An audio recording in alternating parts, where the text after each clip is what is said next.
हाँ, तो यहाँ हमें अपनी पूरी कोशिश करके ऐसी इक्वेशन बनानी है जिसके लातादाद हल निकल सकते हों।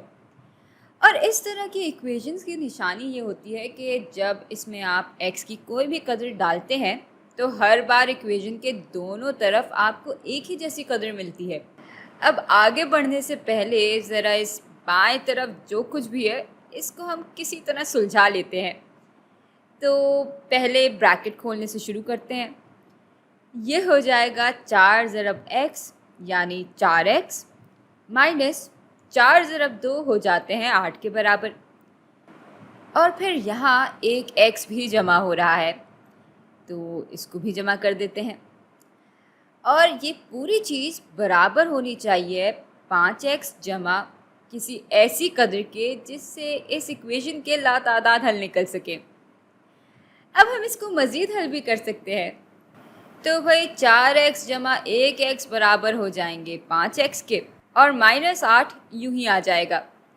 और फिर से ये हिस्सा बराबर होना चाहिए 5x जमा उस कदर के जिसकी वजह से इस इक्वेशन के लातादाद हल निकल सके। यानी हमें कोई ऐसी कदर चाहिए जिसकी वजह से अगर हम इस इक्वेशन में x की जगह कुछ भी डालें और उसको हल करें तो इक्वेशन के दोनों हिस्सों में एक ही कदर आ जाए। तो अगर हम यहाँ -8 डाल दें तो ये दोनों हिस्से तो वैसे ही एक दूसरे के बराबर होंगे।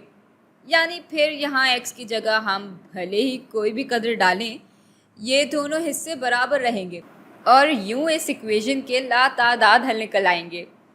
और अगर हम इस इक्वेशन को x के लिए हल करें तो 5x को हम इक्वेशन के दोनों हिस्सों से अगर माइनस कर दें तो पीछे बच जाएगा -8 जो कि बराबर होगा -8 के ही।